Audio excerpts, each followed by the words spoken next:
স্বাগত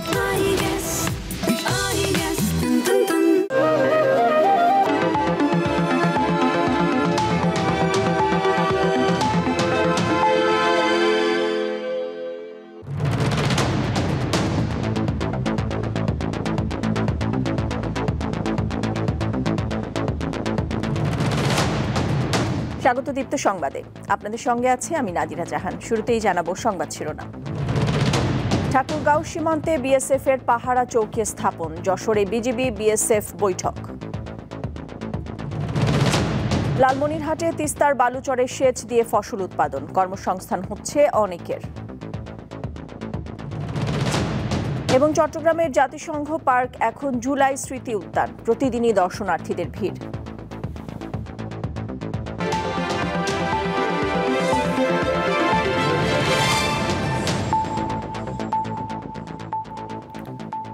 শিরোনাম শুনছিলেন, এবার পুরো খবর।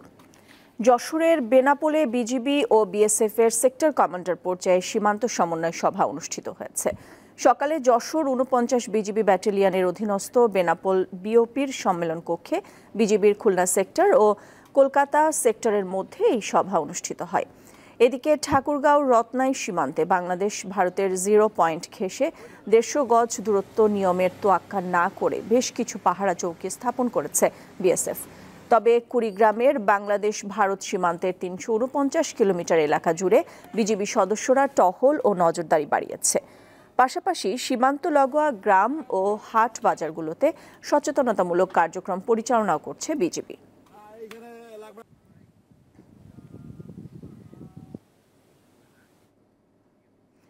শুকিয়ে যাওয়া তিস্তার অংশ এখন আর খালি পড়ে থাকে না। নদী তীরবর্তী এবং চরাঞ্চলের মানুষ বালুর বুকে সেচ দিয়ে আবাদ করছে ফসল। এতে কর্মসংস্থান হচ্ছে অনেকেরই। উত্তরাঞ্চলের সবচেয়ে গুরুত্বপূর্ণ নদী তিস্তার অনেক জায়গায় এখন আর পানি নেই। যতদূর চোখ যায় শুধু বালু আর বালু। আর এই বালুর বুকেই সবুজ বিপ্লব ঘটিয়ে চলেছেন স্থানীয় কৃষকরা। আলু, বাদাম, ভুট্টা সহ সব ধরনের ফসলই চাষ হচ্ছে তিস্তার বালুচরে। বাদ যাচ্ছে না শাকসবজিও।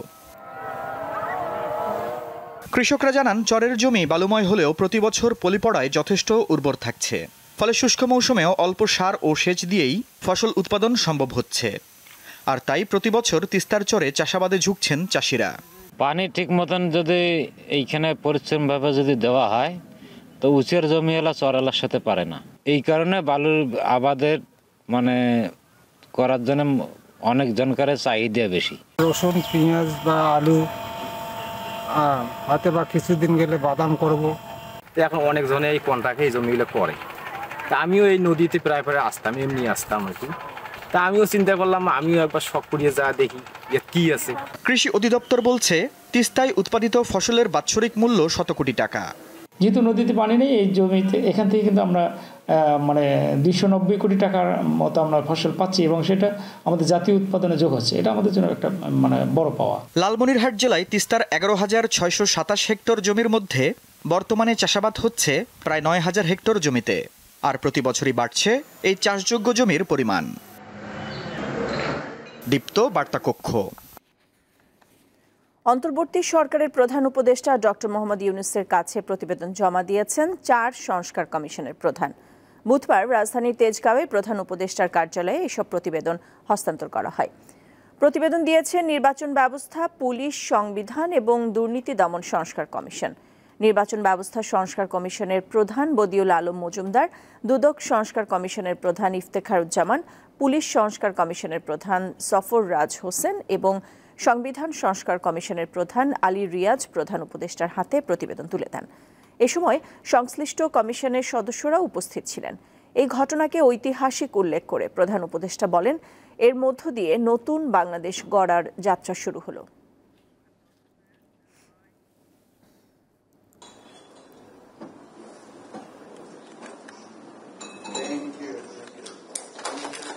এখানে শেষ না, এটা এই অধ্যায় শুরু। স্বপ্ন এবং তার অভ্যুত্থান পরবর্তী যাত্রা, সেটা শুরু।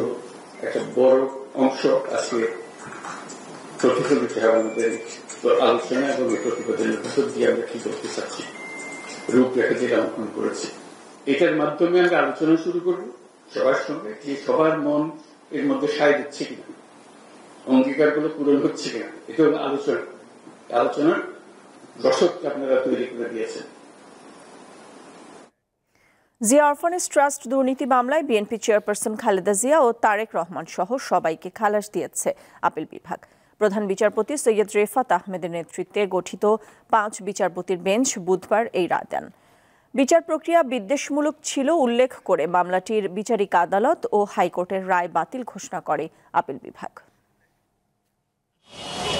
জিয়া অরফানেজ ট্রাস্ট দুর্নীতি মামলার রায় হয় 2018 সালের 8 ফেব্রুয়ারি। ওই দিন বিএনপি চেয়ারপারসন খালেদা জিয়াকে কারাগারে পাঠানো হয়। রায়ে খালেদা জিয়াকে 5 বছর এবং তারেক রহমান সহ অন্য 5 জনের 10 বছর করে কারাদণ্ড হয়। বিচারিক আদালতের রায়ের বিরুদ্ধে আপিল করা হলে একই বছরের 30 অক্টোবর হাইকোর্ট খালেদা জিয়ার সাজা বাড়িয়ে 10 বছর করে। দীর্ঘদিন পর হাইকোর্টের রায়ের বিরুদ্ধে খালেদা জিয়ার আপিলের শুনানি শুরু হয় গত 7 জানুয়ারি। মঙ্গলবার চতুর্থ দিনে শুনানি শেষে রায়ের দিন ঠিক করে আপিল বিভাগ।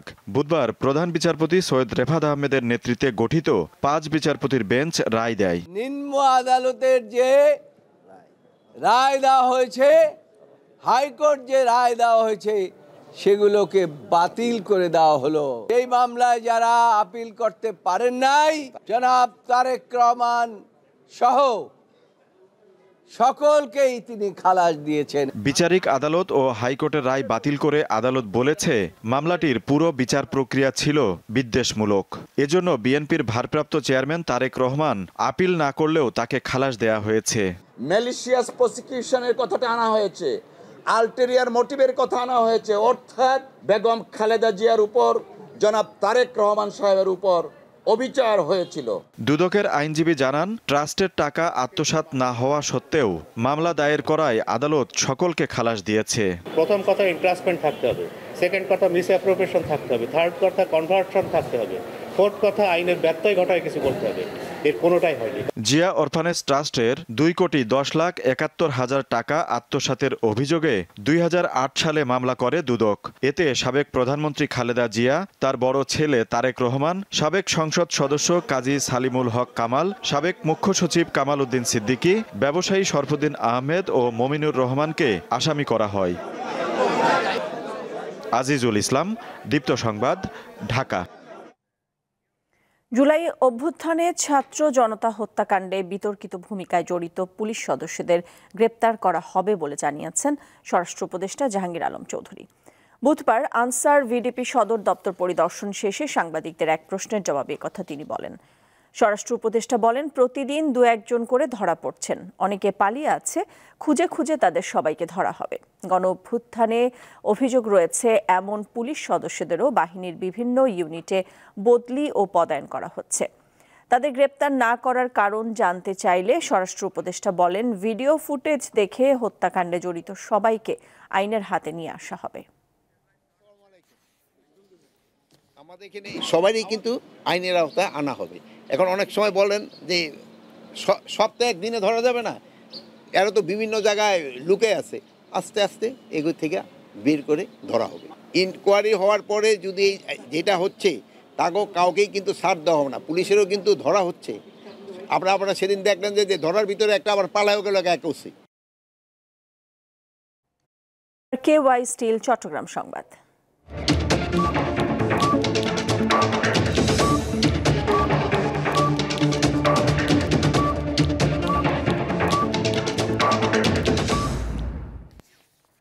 আওয়ামী লীগের প্রেসিডিয়াম সদস্য ইঞ্জিনিয়ার মোশাররফ হোসেনকে চট্টগ্রামে দায়ের হওয়া 8 মামলায় গ্রেপ্তার দেখিয়ে কারাগারে পাঠিয়েছে আদালত। সকালে পুলিশের দাখিল করা 3টি আবেদনের উপর আলাদাভাবে শুনানি শেষে চট্টগ্রামের 3 জন সিনিয়র জুডিশিয়াল ম্যাজিস্ট্রেট এ আদেশ দেন। তবে আসামি পক্ষের আবেদনের প্রেক্ষিতে সাবেক এ মন্ত্রীর চিকিৎসা ও ডিভিশনের আদেশ দিয়েছে আদালত। এর আগে সকালে মোশাররফ হোসেনকে কঠোর নিরাপত্তার মধ্যে কারাগার থেকে চট্টগ্রাম আদালতে হাজির করা হয়। মোশাররফের আইনজীবীরা তার জামিনের আবেদন করেন। জামিন আবেদন নামঞ্জুর করে আদালতের আদেশের পর তাকে আবারও কারাগারে পাঠানো হয়। কক্সবাজারের টেকনাফ উপজেলার সেন্ট মার্টিন দ্বীপে অগ্নিকাণ্ডের ঘটনা ঘটেছে। মঙ্গলবার রাত 2:30টার দিকে দ্বীপের পশ্চিম সৈকতের গলাচিপা এলাকায় এই অগ্নিকাণ্ডের সূত্রপাত হয়। এরপর মুহূর্তেই চারিদিকে ছড়িয়ে পড়ে আগুন। এতে শাইরি, বিচ ভ্যালি ও কিংসুক রিসোর্টের 26টি কক্ষ পুড়ে ছাই হয়ে গেছে। তবে হতাহতের কোনো খবর পাওয়া যায়নি।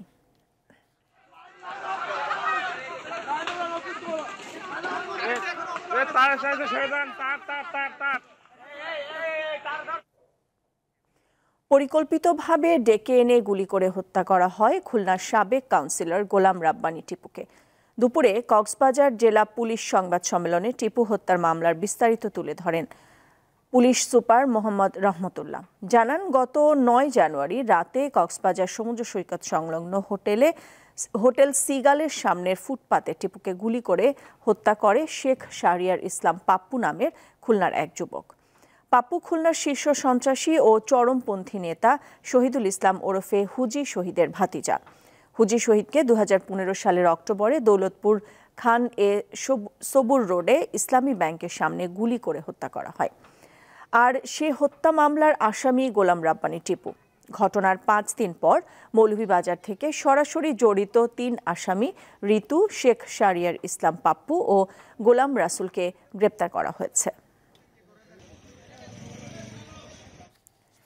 নতুন নামে ও নতুন রূপে সেজেছে চট্টগ্রামের পাঁচলাইশের জাতিসংঘ পার্ক। নাম রাখা হয়েছে জুলাই স্মৃতি উদ্যান। এরই মধ্যে সর্বসাধারণের জন্য উন্মুক্ত করা হয়েছে এটি।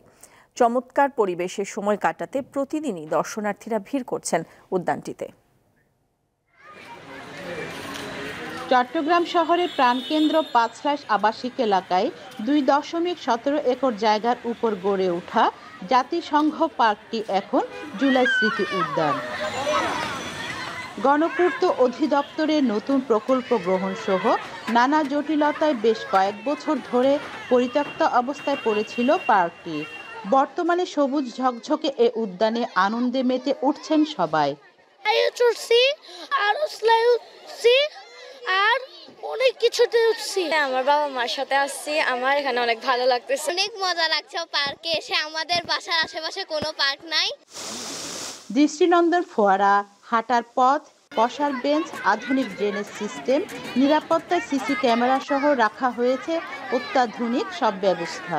নানা প্রজাতির গাছ ও নরম ঘাসের সৌন্দর্য নজর কাটছে দর্শনার্থীদের। অনেক ভালো লাগতেছে। আসলে চিটাং শহরে বাচ্চাদের জন্য এমন একটা প্লেস খুবই জরুরি। পরিত্যক্ত ছিল, ডাস্টবিনের মতো ছিল, এখন খুব সুন্দর হয়েছে। যারা আমরা গার্জেন আছি এখানে আসি, বাচ্চাদের তো একা আসে না, আমরা আসি। একটু সংরক্ষণের ব্যাপারটা হচ্ছে যে একটু যত্ন নিতে হবে, আমাদের সচেতন হতে হবে। চট্টগ্রাম মহানগরীতে এমন উদ্যোগের প্রশংসা করছেন সাধারণ মানুষ। এই মহানগরী অন্যান্য পার্কগুলোকেও সংস্কার করে শহরের সৌন্দর্য বাড়ানোর পাশাপাশি সবার জন্য বিনোদনের ব্যবস্থা করার দাবি নগরবাসীর। রুনা আনসারি, দীপ্ত সংবাদ, চট্টগ্রাম। ছাগলকাণ্ডে আলোচিত জাতীয় রাজস্ব বোর্ডের সাবেক কর্মকর্তা মতিউর রহমান ও তার স্ত্রী লায়লা কানিজ লাকিকে গ্রেপ্তার করেছে গোয়েন্দা পুলিশ। মঙ্গলবার রাতে রাজধানীর বসুন্ধরা আবাসিক এলাকা থেকে তাদের গ্রেপ্তার করে ঢাকা মহানগর গোয়েন্দা পুলিশের একটি দল। মতিউর রহমানের স্ত্রী লায়লা কানিজ নরসিংদীর রায়পুরা উপজেলার সাবেক চেয়ারম্যান। কোন মামলায় তাদের গ্রেপ্তার করা হয়েছে তা এখনো জানা যায়নি। মতিউর রহমান এর আগে ব্রাসেলসে বাংলাদেশের কমার্শিয়াল কাউন্সিলর, চট্টগ্রাম কাস্টমসের কমিশনার ও ভ্যাট কমিশনার সহ বিভিন্ন দায়িত্ব পালন করেছেন। 1994 সালে সরকারি চাকরিতে যোগ দেওয়া এই কর্মকর্তা পড়ালেখা করেছেন ঢাকা বিশ্ববিদ্যালয়ের ফিনান্স বিভাগে। এর আগেও তার বিরুদ্ধে দুর্নীতির অভিযোগ উঠেছে, সেসব তদন্ত করছে দুদক। প্রতারণার মাধ্যমে 3 কোটি টাকা মূল্যের গাড়ি আত্মসাৎকারী প্রতারক চক্রের 5 সদস্যকে আটক করেছে তেজগাঁও শিল্পাঞ্চল থানা পুলিশ। দুপুরে ডিএমপি মিডিয়া সেন্টারে এক ব্রিফিংয়ে এই তথ্য জানানো হয়। আটককৃতরা হলেন জারাক আহমেদ, আবুল কালাম রিফতিয়ার, মোহাম্মদ জামির হোসেন, মোহাম্মদ সজল আহমেদ ও আব্দুর রহমান রুবেল। মঙ্গলবার রাতে ঢাকা, গাজীপুর ও নারায়ণগঞ্জ এলাকার অভিযান চালিয়ে তাদেরকে গ্রেপ্তার করা হয়। ডিএমপির তেজগাঁও বিভাগের উপ পুলিশ কমিশনার ইবনে মিজান জানান, পরস্পর যোগ সাজশ প্রতারণা করে বেড়াত চক্রটি।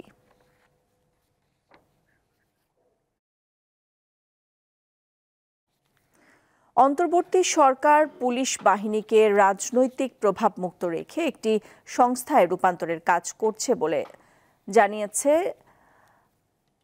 40 ইন্সপেক্টরদের প্রশিক্ষণ সমাপনী কুচকাওয়াজে তিনি একথা বলেন। আইজিপি বলেন, সততা, নিষ্ঠা ও কর্মদক্ষতা পুলিশ বাহিনীর ভাবমূর্তিকে আরও উজ্জ্বল করবে এবং পুলিশের প্রতি জনগণের আস্থা বৃদ্ধিতে সহায়ক ভূমিকা পালন করবে। পুলিশ একাডেমির প্যারেড গ্রাউন্ডে সমাপনী কুচকাওয়াজে অভিবাদন গ্রহণ করেন আইজিপি। পরে বিভিন্ন ক্ষেত্রে শ্রেষ্ঠত্ব অর্জনকারীদের মধ্যে পুরস্কার বিতরণ করেন তিনি। কুচকাওয়াজে 22 জন নারী অফিসার সহ 480 জন শিক্ষানবিশ ক্যাডেট অংশ নেন।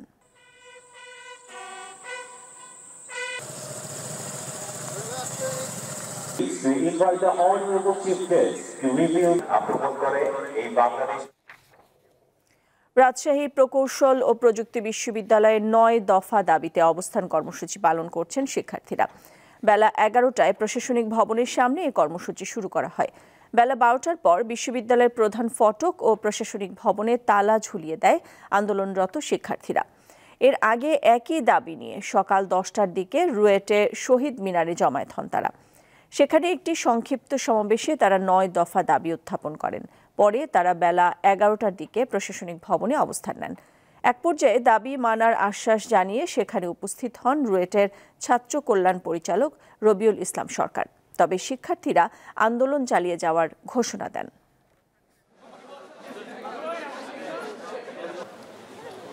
আমাদের শিক্ষক এবং ছাত্রদের মধ্যে খাতা দেখা এবং লক দেয়া, পরীক্ষায় ফেল করানো, এর মধ্যে বৈষম্য তৈরি হচ্ছে।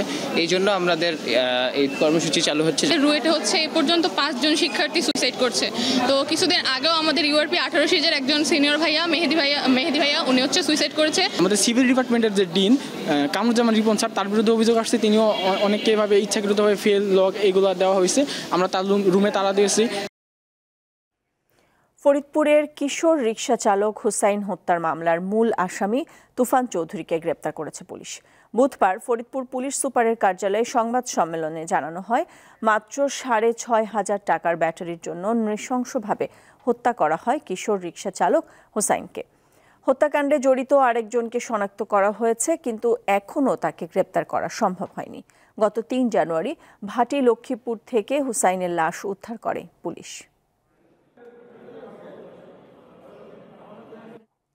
25 জানুয়ারি পথ চলার 50 বছর পূর্ণ করবে সোশ্যাল মার্কেটিং কোম্পানি এসএমসি। এ উপলক্ষে সপ্তাহব্যাপী বর্ণাঢ্য অনুষ্ঠানের আয়োজন করেছে প্রতিষ্ঠানটি। বুধবার রাজধানীর বনানীতে 50-এর উচ্ছ্বাসে একসাথে আগামীতে এই প্রতিপাদ্যকে সামনে রেখে লোগো উন্মোচন আর কেক কাটার মধ্য দিয়ে অনুষ্ঠানের শুভ সূচনা করা হয়। সংবাদ সম্মেলনে বক্তারা বলেন, বিশ্বব্যাপী সুনাম অর্জন করেছে দেশের তৈরি এসএমসির ওরসালাইন। 1975 সালে ইউএসআইডি, বাংলাদেশ সরকার এবং যুক্তরাষ্ট্র ভিত্তিক আন্তর্জাতিক সংস্থা পপুলেশন সার্ভিসেস ইন্টারন্যাশনালের যৌথ উদ্যোগে যাত্রা শুরু করে এসএমসি। এরপর জন্ম নিয়ন্ত্রণ সামগ্রী, ওরাল স্যালাইন এবং বর্তমানে শিশু ও কিশোর কিশোরী এবং মাতৃ স্বাস্থ্য উন্নয়নে নানা কাজ করে যাচ্ছে তারা। আগামীতেও এই ধারা অব্যাহত থাকবে। 25 বছর আগে চাইল্ডহুড ডায়রিয়া ওয়াজ নাম্বার 1 কিলার ডিজিজ। এই নাম্বার 1 কিলার ডিজিজ থেকে এখন 7th অথবা 8th চলে গেছে এই আমাদের ওরসালাইনের ব্যাপক ব্যবহারে, বিশেষ করে শিশুদের। আমাদের ওরসালাইন কিন্তু পজিশনিং হলো children under 5 with diarrhoeal disease.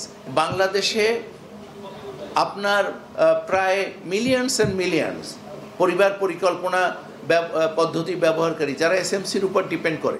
আন্তর্জাতিক প্রসঙ্গ, বাতাসের তীব্রতা বাড়তে থাকায় আরও ভয়াবহ হয়ে উঠেছে ক্যালিফোর্নিয়ার দাবানল।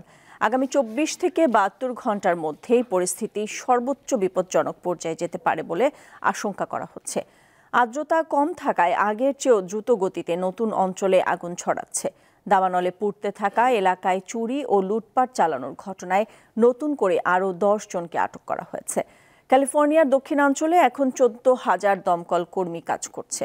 তাদের সহায়তা করছে 84টি এয়ারক্রাফট ও 1,354টি ফায়ার ইঞ্জিন। 1,05,000 মানুষ এখনও বাধ্যতামূলকভাবে অন্যত্র অবস্থান করছেন। আরও 87,000-এর ওপর সরে যাওয়া সতর্কতা আছে। দর্শক, শেষ করব দীপ্ত সংবাদ, তার আগে সংবাদ শিরোনামগুলো জানিয়ে দিচ্ছি আরও একবার। ঠাকুরগাঁও সীমান্তে বিএসএফ এর পাহারা চৌকি স্থাপন, যশোরে বিজিবি বিএসএফ বৈঠক। লালমনিরহাটে তিস্তার বালুচরে সেচ দিয়ে ফসল উৎপাদন, কর্মসংস্থান হচ্ছে অনেকের।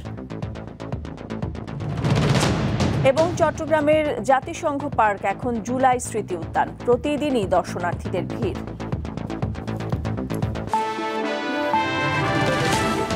দর্শক, এই ছিল এখনকার মতো। আমাদের পরবর্তী সংবাদ সন্ধ্যা 6:40 দেখার আমন্ত্রণ রইল। এছাড়া আরও তথ্য ও বিনোদনের খবরাখবর জানতে চোখ রাখুন দীপ্ত ডিজিটাল প্ল্যাটফর্মগুলোতে। সাথে থাকার জন্য ধন্যবাদ সবাইকে।